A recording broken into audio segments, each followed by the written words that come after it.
let's light a candle and chat. There are quotes that don't just sound pretty, but they wake you up. They change the way you think forever. They help you soften where you've been hard. They help you let go of what you've been holding on. They help you get through the difficult moments. They transform your life. Hi, I'm Mariana. I'm a dating and relationship coach. Today I'm going to share 6 powerful quotes that shifted how I move through life, through love, through healing. And I hope one of them meets you where you are. I hope one of them sticks with you forever. The first one is, your trials didn't come to punish you, but to awaken you. This really helped me reframe how I saw the most difficult seasons, because it's a reminder that life is not out to get you. It's here to transform you, to help you evolve, to help you grow. And we can't grow when everything is fine and dandy. Think about one moment in your life where you faced hardship. You probably grew so much from that experience. I know I have. And so instead of falling into victimhood, instead of feeling like everything is terrible and all the bad things happen to you, you use it as an opportunity to become wiser, to become a more evolved version of yourself. Every situation, no matter how difficult it is, always teaches us something. There is always something you can learn from the experience. If you look deep enough, you will find something there. You will find a hidden gem, a beautiful lesson that you needed to learn. The second quote is, as long as you make an identity of yourself out of pain, you cannot be free of it. When we go through something difficult, whether that's a breakup, whether that's some sort of betrayal, whatever that may look like, we attach to that story and we want to identify with it. Then we feel like that is our identity. This happened to me, so this is who I am. But we will never be able to let go of that pain if we don't push past it. If we say, yes, that happened to me. Yes, that hurt me, but I choose not to identify with that. It is not part of me. It is something that happened to me, but it is not me. And I think people get comfortable with attaching themselves, no matter how horrible it is. People find comfort in that. But at some point, you have to stop leading with your wounds and start leading with your worth, with what you learned, with this new version of you. Forget about the past. You can take the lessons learned, but do not let that past define you. Nothing can define you. We grow and learn each and every single day. Do not attach to that story. Let go so you can set yourself free. The next quote is, how you love yourself teaches others how to love you. In the book, The Mastery of Love, I'll never forget this passage. He explains, let's say you have a kitchen and there's no food in it, or there's rotting food, it's pretty empty, there's really nothing to eat. And somebody knocks at your door. You open it up and somebody's offering cold pizza. You're like, well, it's food, I'm hungry, come on in, I'll accept this pizza.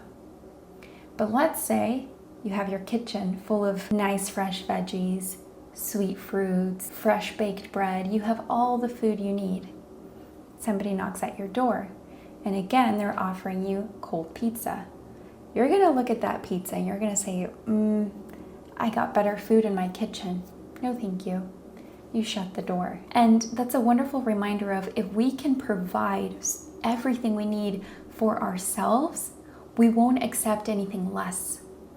And this person who offered the pizza very much could say, well, maybe I need to bring them nicer food. Maybe I'll go get a really delicious cake that will really impress them. But if you were to have accepted that, they might be like, oh, they're fine with this cold pizza.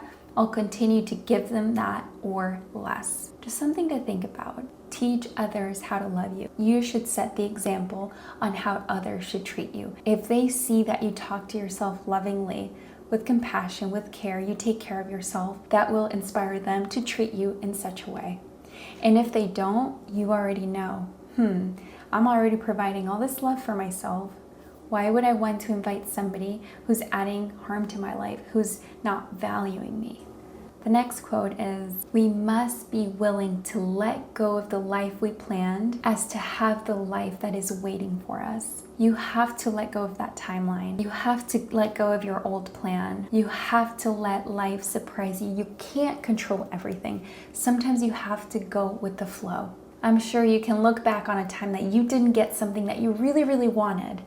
But then you realize because you didn't get that one thing, it led you to something more beautiful, more wonderful. It led you right to where you're supposed to be. We can't force things sometimes. We can't have control over anything around us. So let go of the timeline, go with the flow, stop trying to control everything. You will find freedom in that. The next one's one of my favorites, and it says, the real secret to life is to be completely engaged in what you are doing in the here and now. And instead of calling it work, realize it's play. This is a great reminder for us to switch that hustle mentality of, I just have to work and this is awful and I'm stressed out, to this presence. You might be doing a task that you don't really want to be doing, but it's play, you're alive. Enjoy the task while you're at it. It's beautiful to be moving your body. It's beautiful to use your brain. It's beautiful to just be enjoying the present moment. I have such a hard time with it, with not living in the future and trying to think about, okay, I need to accomplish this, this, and that. But we have to realize life is play. Everything that we do requires presence, requires us to just be in the here and the now. It makes things so much easier because I notice when I don't do that, I get more stressed out. When we do that, we shift from pressure to joy. What if we just stopped chasing and just lived? And the last one is so simple, but so powerful. And it says, don't believe everything you think. We think that the voice here is ours and it's truth and it's fact. But guess what? It's an inner critic. It's overthinking. It's the ego. It's a voice that does not belong to us. It could be a compilation of things you've heard on social media from other people since you were young. That is not your voice. Just because it's loud doesn't mean it's true. When you think something and it's harmful to your spirit, when it's based out of fear, out of anger, take a step back, look it in the eye and say, that isn't true. Sometimes I have to do that because I can be hard on myself. We can all be hard on ourselves. But by doing that, we're letting ourselves know, no, I'm not going to take this as a true belief. I'm not going to take this as a fact. Don't believe everything you think. Okay, those were all for today. Let me know which one hit the hardest. Let me know which one you're gonna write down and look at every day. And if you're on your own healing and glow up journey, you're in the right place. Hit subscribe, visit my website if you wanna work with me. As always, I am here for support. I'll see you guys next time.